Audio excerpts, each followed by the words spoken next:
Okay, hi everyone. Well, you may be interested. This is a little project right before we hit the road on changing out the dually valves on the front of the Sprinter here. Right now I've got some longer ones in here.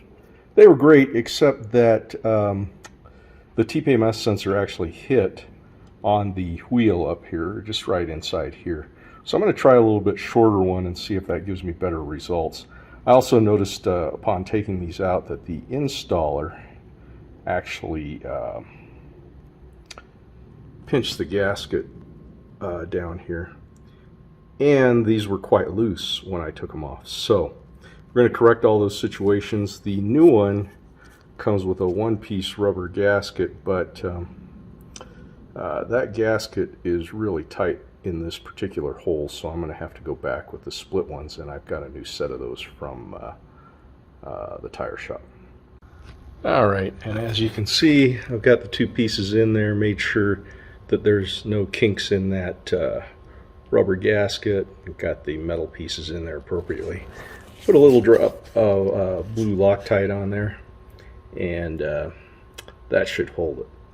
So stand by, we're going to torque that down. And there you have it.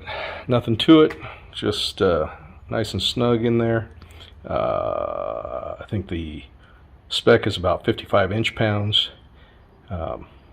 Clearly it's hard to get a torque wrench in there with the tire on the wheel, but I didn't feel like dismounting it. So it is snug, it is not moving, and I see good compression of the gasket. So that's where we're going to leave it. I'm going to test it for leaks. And just used a little Dawn dishwashing liquid and checking for any leaks. Don't see any leaks down there, so we're going to call this one good. And there, as you can see it, the TPMS sensor is nested nicely right inside there. Let me show you the other one just by comparison. Hey, that's the other one. I just have never liked the idea that it's out there touching the wheel. And it does give me some crazy readings when I'm on steep grades and using the brakes a lot. So we'll see how this works.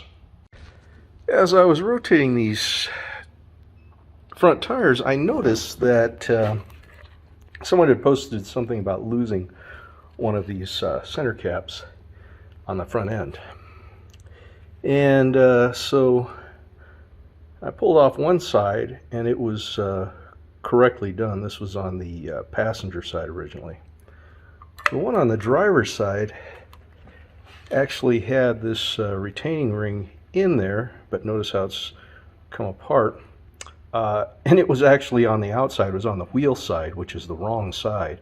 It needs to be in here because these little clips clip into the groove, and if that thing's in the groove, there's no way for the hubcap to actually go in there. So anyway, we'll fix that. Just thought you might like to know.